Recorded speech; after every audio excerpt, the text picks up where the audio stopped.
ABTA test paper 2026 এর 588 পেজে question set রয়েছে ম্যাথমেটিক্স। সমস্ত এমসিকিউ, এসিকিউ এবং ভিএসিকিউ নিয়ে আলোচনা করবো। এটাকে দেখবে এবং তোমার বন্ধুদের মধ্যে ভিডিওটা। মূলধন বার্ষিক এত % সরল সুদের হারে দ্বিগুণ হবে। তো আছে 6.1/4, 6.1/4 কে কি লিখতে পারি? 4×4 = 24 আর 1 25। ধরলাম টি হচ্ছে সময়, আসল হচ্ছে ধরলাম পি টাকা।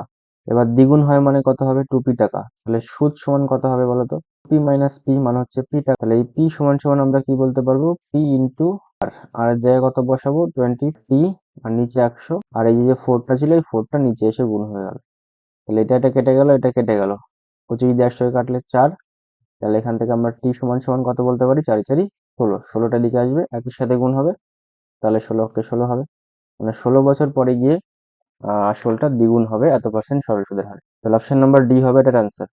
পরের কোশ্চেন, যদি 3x² + 5x + 2 = 0 সমীকরণের দুটি বীজ আলফা, তাহলে 1/α + 1/β মান কত হবে? তাহলে সমীকরণটা কি দেওয়া আছে?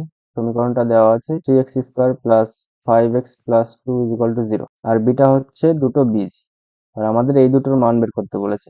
তাহলে লসাগু নিলাম, তাহলে উপরে আলফা প্লাস বিটা আসবে, আর বীজদ্বয়ের যোগফল উপরে আছে, এই যে এখানে বীজদ্বয়ের যোগফল কি হয়? -b/a, তাহলে -5/3, আর গুণফল কি হয়? c/a, c কত? 2, 3 3 কেটে গেল, তাহলে অ্যান্সার পেলাম -5/2। তাহলে এটার অ্যান্সার কত হবে? -5/2। তাহলে অপশন নাম্বার ডি হবে এটার অ্যান্সার। তারপরে কোশ্চেন 3, যদি x = 2 + √3 হয়, তাহলে x + 1/x এর মান কত হবে? x = কত আছে? 2 + √3। এবার x + 1/x এর মান বের করতে হবে। তাহলে আমাদের আলাদা করে 1/x এর মান বের করে নিই। তাহলে 1/2 + √3। তাহলে এখান থেকে বলতে পারি আমরা হরের কর নির্দেশন করলাম, উপর নিচে 2 - √3 দিয়ে গুণ করে দিলাম, হরের কর নির্দেশন করা হলো। তাহলে 2 - √3 2 স্কোয়ার করলে 4, 4 থেকে 3 বাদ দিলে কত হবে? 1। তাহলে 2 - √3। তাহলে 1/x এর মান পেলাম কত? 2 - √3, আর x এর মান কত? এটা। এবার এই দুটোকে যোগ করব। তাহলে x + 1/x এর মান বের করতে বলে, এর মান হচ্ছে 2 + √3, আর 1/x এর মান হচ্ছে 2 +√3 -√3 কেটে গেল, 2 আর 2 যোগ হয়ে কত হবে? 4 হবে অ্যান্সার। তাহলে অ্যান্সার কত হবে এটা? 3 দাগের কোশ্চেনের অ্যান্সার, 3 কোশ্চেনের অ্যান্সার হবে। তারপর 4 দাগের কোশ্চেনটা কি বলেছে? যে গোলকের আয়তন ও বক্রতলের ক্ষেত্রফলের সাংখ্যমান সমান, এর ব্যাসার্ধের দৈর্ঘ্য কত হবে? যে গোলকের আয়তন ও বক্রতলের ক্ষেত্রফলের সাংখ্যমান সমান। আচ্ছা, একটা গোলক, তার আয়তন 4 4/3 πr³ হচ্ছে বক্রতলের ক্ষেত্রফল। বক্রতলের ক্ষেত্রফল কি হয়? πr² হয়। পাই ধরো কেটে গেল, 4 4 কেটে গেল, তাই তো? আর স্কোয়ারের সাথে আর কাটলো, তাহলে এখানে একটা আর কিউবের সাথে আর স্কোয়ার কাটলো, তাহলে এখানে একটা আর থাকলো, আর এই নিচের 3টা দিকে একের সাথে গুণ হয়ে 3 হয়ে যাবে। তাহলে আর = কত আসবে? 3, তাই তো? তাহলে ব্যাসার্ধের দৈর্ঘ্য কত একক হতে হবে? 3 একক হতে হবে। Option number C. তারপরে কোশ্চেন, 6 7 x 8 y 14 সংখ্যাগুলির গড় 9 হলে x + y বা x - y কত হবে সেটা আমাদেরকে দেখাতে হবে। তাহলে 5 কোশ্চেনটা করছি আমরা। তাহলে গড় বলতে কত হবে? 6 + 7 + x প্লাস, মানে যেগুলো সব যোগ করছি, 8 + y + 15, কতগুলো সংখ্যা আছে? গড় বের করব।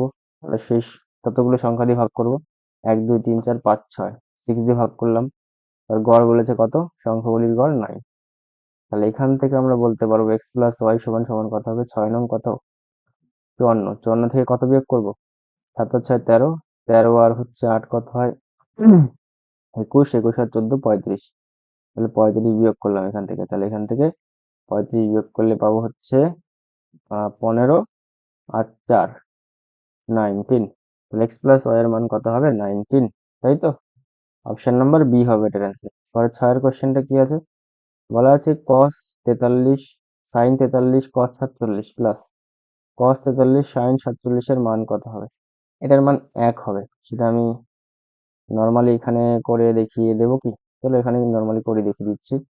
এটা sin a + b এর সূত্র। নর্মালি যদি আমরা ডাইরেক্ট করি, তাহলে কত কত আছে একবার লিখি। বলা আছে sin 43 ডিগ্রি, sin 43 থাকলো।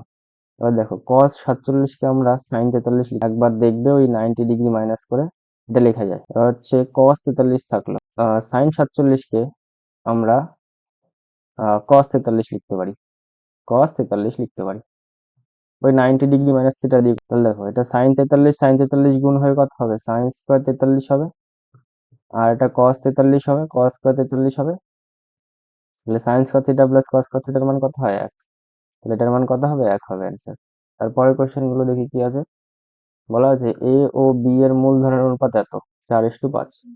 বছর শেষে এ এর লভ্যাংশ 40 টাকা হলে ব্যবসায় মোট লাভ কত টাকা হয়েছিল।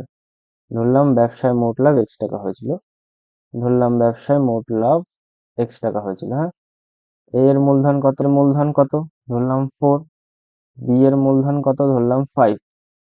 তাহলে এ এর লভ্যাংশ মানে 4/4 + 5 ইন্টু এক্স, লভ্যাংশ কত 40, ইকুয়াল টু 40 হবে কারণ লভ্যাংশ বের করছি। তাহলে 4 বাই কত হবে 9 into x is equal to 40। তাহলে 4 দিয়ে এটাকে কাটলে 10 হলো, তাই তো। তাহলে এক্স সমান সমান কত হবে 90। তাহলে ব্যবসায় মোট লাভ কত টাকা হয়েছিল, ব্যবসায় মোট লাভ হয়েছিল 90 টাকা। তারপরে question, seven x square minus 12x plus 18 is equal to 0 সমীকরণের দুটি বীজের যোগফল কত হবে।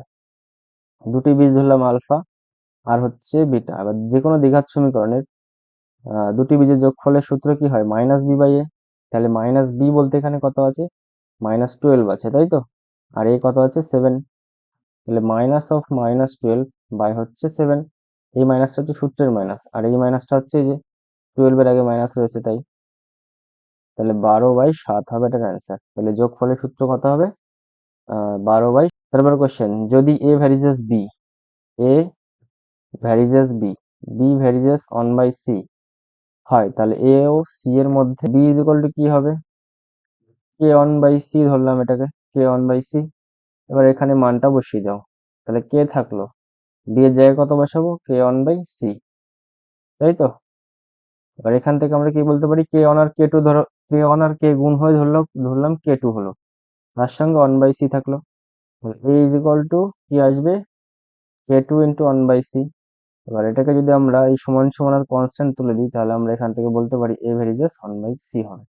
তাহলে এ ভ্যারিজেস 1/c হবে। তাহলে এ আর সি এর মধ্যে সম্পর্ক কি হবে, ব্যস্ত অনুপাতিক হবে। তারপর কোশ্চেন, 3π/8 পরিমাপের সম্পূরক বৃত্তীয় কোণ মান কত হবে। আচ্ছা, সম্পূরক মানে কি, মানে দুটো কোণের সমষ্টি 180 ডিগ্রি হয়, সেটাকে পরস্পরের সম্পূরক কোণ বলে। আর একটা কোণ হয় সেটা হচ্ছে পূরক কোণ, মানে হচ্ছে দুটো কোণের সমষ্টি কত ডিগ্রি হবে, 90 ডিগ্রি, সেটাকে বলা হয় একে অপরের পূরক কোণ। কিন্তু এই কোশ্চেনটা কি বলেছে, এই যে সম্পূরক বৃত্তীয় কোণের মান, তাহলে 3π/8, হ্যাঁ। এবার আমরা জানি যে বৃত্তীয় কোণে পায়ের মান সবসময় কত হয়, 180 ডিগ্রি হয়। তাহলে এইটা থেকে আমরা পাই বিয়োগ করে দিলাম, তাহলে এটা হচ্ছে আমরা পাবো সম্পূরক কোণের মান। তাহলে 8π - 3π বাই কত হবে 8, মানে হচ্ছে 5π/8 হবে এটার অ্যান্সার। তাহলে এর যে সম্পূরক বৃত্তীয় কোণ সেটা হচ্ছে এটা 5π। প্রস্থ সামান্তরিক একটি আয়তক্ষেত্র, বৃত্তস্থ সামান্তরিক সবসময় একটা আয়তক্ষেত্র হয়। তারপরে কোশ্চেন, 2 3 4 5 2 এই সংখ্যাগুরু মান হলো, আচ্ছা সংখ্যাগুরু মান কোনটা হয়, যার পরিসংখ্যা সব থেকে বেশি থাকে। তাহলে এখানে পরিসংখ্যা 2 কবার আছে, দুবার আছে দেখো। 4 কবার আছে, দুবার আছে। 3 কবার আছে, দুবার আছে। তার মানে সংখ্যাগুরু মান কিন্তু তিনটেই হবে, মানে 2 3 4 এইগুলোই হবে সংখ্যাগুরু মান। তারপরে কোশ্চেন দেখি কি আছে। বলা আছে সত্য মিথ্যা x² + x+1 সমীকরণের বীজদ্বয় বাস্তব, বাস্তব কি না সেটা আমাদের দেখতে হবে। সমীকরণটা কি দেওয়া আছে সেটা দেখি। একের কোশ্চেন, x² + x = 0, তাই তো। শ্রীধর আচার্যের সূত্র অ্যাপ্লাই করছি আমরা, শ্রীধর আচার্যের সূত্র আমরা অ্যাপ্লাই করছি। কি হয়, x = -b ± √b² - 4ac/2a, তাই তো। তাহলে এখানে -b বলতে কত আছে, -1 আছে, প্লাস মাইনাস √b মানে কত 1, তার স্কোয়ার -4, a মানে কত 1, c মানে কত 1/2 ইন্টু 1, রাইট। √1 এর স্কোয়ার করলে 1, আর হচ্ছে এটা 4, তাহলে -3 হবে এটা রুটের মধ্যে, আর নিচে 2 থাকবে। তাহলে -1 প্লাস মাইনাস, রুটের মধ্যে যেহেতু -1 রয়েছে তাই আমরা একটা i আনতে পারি, মানে কমপ্লেক্স নাম্বার ক্ষেত্রে i আনতে পারি। তাহলে কমপ্লেক্স নাম্বার কখন হয়, যখন সলিউশনটা অবাস্তব হয়।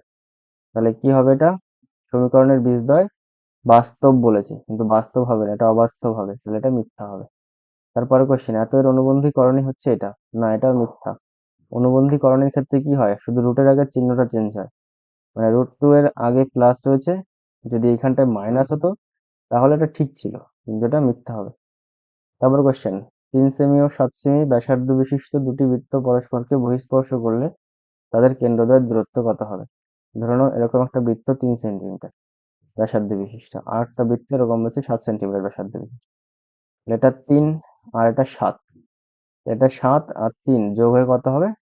10 সেন্টিমিটার, মানে তাদের কেন্দ্রদ্বয়ের মধ্যে দূরত্ব কত হবে? 10 সেন্টিমিটার। যেটা 10 সেন্টিমিটার দেওয়া আছে তাহলে এটা সত্য হবে। তারপরে কোশ্চেন, একটি ঘনকের প্রতিটি ধারের দৈর্ঘ্য দ্বিগুণ হলে ঘনকটির আয়তন প্রাথমিক আয়তনের 4 গুণ হয়। তাহলে একটা ঘনকের একটা বাহুর দৈর্ঘ্য ধরলাম a, তাহলে ঘনকের আয়তন কি হয়? a cube.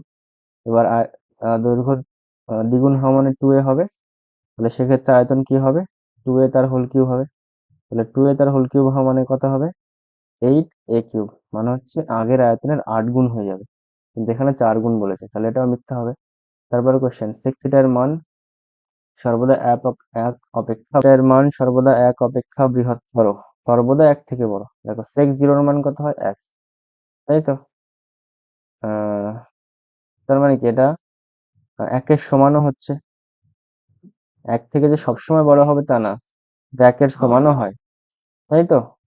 মানে sec 0 ডিগ্রির মান কত হয়? 1 হয়। তো এইটার মান 550। চলো এটা করে দেখি একবার, কোশ্চেনটা ভালো কোশ্চেন। আমি নিচে সাইডে করছি, এটা মুছে দিচ্ছি।